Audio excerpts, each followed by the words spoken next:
காங்கிரஸுக்கு 28 சீட்டு கொடுக்குறீங்க, எங்களுக்கு அதிகமா சீட்டு கொடுங்க, இன்னும் விடுதலை சிறுத்தை கட்சி வந்து அதிகமா கோரிக்கை வச்சுட்டு இருக்கிறதா சார். காங்கிரஸ் இங்க பாருங்க, மத்த கட்சிகள் ஏன் சார் கம்மியா கொடுக்குறீங்கன்னு பாருங்க, ஒரு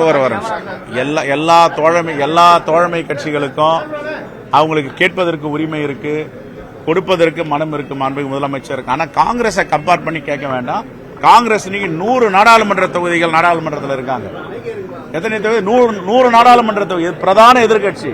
இங்கேயும் நாங்க பாண்டிச்சேரி உட்பட 10 நாடாளுமன்ற உறுப்பினர் இருக்கோம். ஏற்கனவே பல முறை சொல்லிட்டோம், எங்களை நீங்கள் ஒப்பிட்டு பேச வேண்டாம். எங்களை ஒப்பிட்டு 110 தொகுதியில் நின்றவங்க இன்னைக்கு நாங்க 28 தொகுதியில் நிக்கிறோம். எங்களுக்கு எவ்வளவு வேதனை இருக்கும்?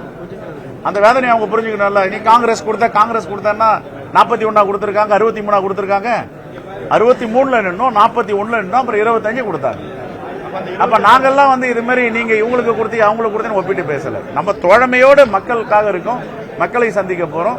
210 தொகுதிக்கு மேல வெற்றி பெற போறோம். காங்கிரஸ் ஒப்பிட்டு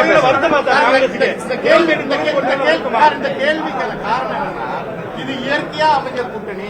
நாங்க வந்து தமிழக மக்களோட நலனுக்காகவும் மோடி அரசை வந்து எதிர்க்கிறதுக்காகவும் பிஜேபி எதிர்க்கிறதுக்காகவும் நாங்க உருவாக்கப்பட்ட கூட்டணி அப்படின்னு அதுக்காக நீங்க விட்டு கொடுக்க மாட்டீங்க, மத்த கட்சிகளை மட்டும் விட்டு கொடுக்க சொல்றீங்களா? ஏன் கேட்கறாங்க?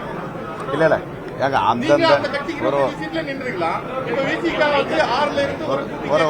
ஒரே நிமிஷம்.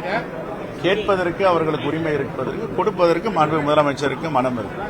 ஆகையால் நாங்க போயிட்டு பிற கட்சியில மூக்க நோச்சு இவங்களுக்குன்னு அவங்களுக்குன்னு சொல்லுவோம். எங்க கட்சியை நாங்க பாத்துட்டு இருக்கோம், எங்க அரசியல் நாங்க பாத்துட்டு இருக்கோம். அதே வேண்டுகோள் தான் எல்லாருக்கும் வைக்கிறோம், காங்கிரஸை ஒப்பிட்டு பேசாதீர்கள்.